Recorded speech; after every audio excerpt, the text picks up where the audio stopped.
Bonjour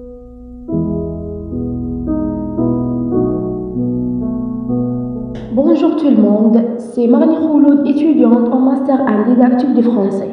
Alors, on se trouve aujourd'hui pour exposer un sujet très intéressant qui est les troubles phonologiques et la pathologie du langage. La communication orale repose sur un système complexe de sons, de règles et de structures linguistiques. Cependant, certaines personnes, notamment les enfants, peuvent rencontrer des difficultés dans l'acquisition et l'utilisation correcte des sons de la parole, ce qui peut indiquer la présence de troubles phonologiques. Ici, nous avons une petite introduction sur la phonologie et les troubles phonologiques. La phonologie est une branche de la linguistique qui étudie les sons du langage ainsi que leur organisation au sein d'un système linguistique. Quand un individu présente un trouble phonologique, il éprouve des difficultés à produire, percevoir ou structurer ses sons correctement. Ces troubles peuvent apparaître dès l'enfance, sous forme de troubles développementaux ou survenir plus tard en raison de lésions cérébrales ou d'une maladie affectant le système nerveux, ça veut dire des troubles acquis et neurodégénératifs. Donc, dans cette étude, nous nous intéressons particulièrement sur 3 axes de troubles phonologiques où nous appuyons sur des exemples concrets afin de faciliter la compréhension. Premièrement, nous avons la dysphagie, les troubles de la déglutition et phonologie, difficultés à avaler, touchant différentes parties du système digestif, oral, pharyngé, œsophagien. Les causes, l'AVC, traumatisme crânien, les maladies neurodégénératives comme Parkinson et Alzheimer. Leur impact sur la phonologie, c'est la perturbation de la coordination des muscles impliqués dans la parole et la déglutition.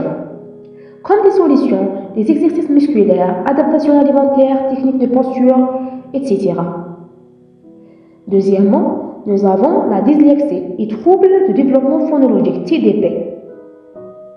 La dyslexie, c'est des troubles de l'apprentissage de la lecture liés à un déficit phonologique. TDP, difficulté à acquérir et utiliser les sons du langage. Le lien entre les deux, les compétences phonologiques sont essentielles à la lecture et à l'écriture. Un entraînement phonologique améliore la lecture et peut faire gagner 1 à 2 ans de niveau scolaire.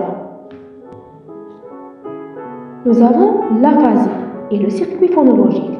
C'est des troubles du langage causés par une lésion cérébrale. Type d'aphasie, Broca affecte la production de la parole, Wernicke affecte la compréhension, et global, l'impact à la fois à la compréhension et la production. Leur impact sur la phonologie, c'est la difficulté à produire et comprendre les sons. Le rôle de la rééducation, c'est la plasticité cérébrale et l'orthophonie permettent des améliorations notables avec une thérapie intensive.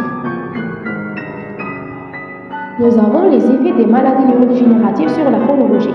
Parkinson, la dysarthrie, ça veut dire trouble moteur de la parole, voix faible et monotone, débit rapide.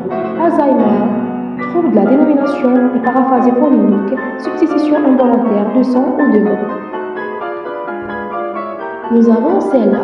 Sclérose latérale, amyotrophique, affaiblissement progressif des muscles de la parole, des solutions, des techniques compensatoires et communication alternative et augmentative pour préserver des compétences linguistiques. Pour conclure, les troubles phonologiques et les pathologies du langage représentent un défi majeur dans le domaine de la communication humaine. Ils peuvent impacter significativement la capacité d'un individu à s'exprimer, à comprendre le langage et interagir avec son environnement.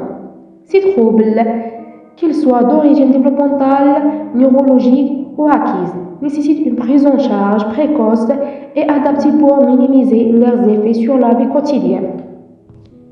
Grâce aux avancées en linguistique, en neurosciences, en orthophonie, des stratégies thérapeutiques efficaces sont mises en place pour aider les patients à améliorer leur production et leur perception des sons. L'implication des professionnels de santé, des chercheurs et des familles est essentielle pour favoriser une meilleure inclusion sociale et scolaire des personnes atteintes de ces troubles. En somme, la compréhension et la gestion des troubles phonologiques et pathologies du langage demeure un enjeu fondamental pour assurer une communication efficace et un épanouissement personnel et social. L'amélioration continue des méthodes de diagnostic et de rééducation offre des perspectives prometteuses pour améliorer la qualité de vie des patients et favoriser leur intégration dans la société.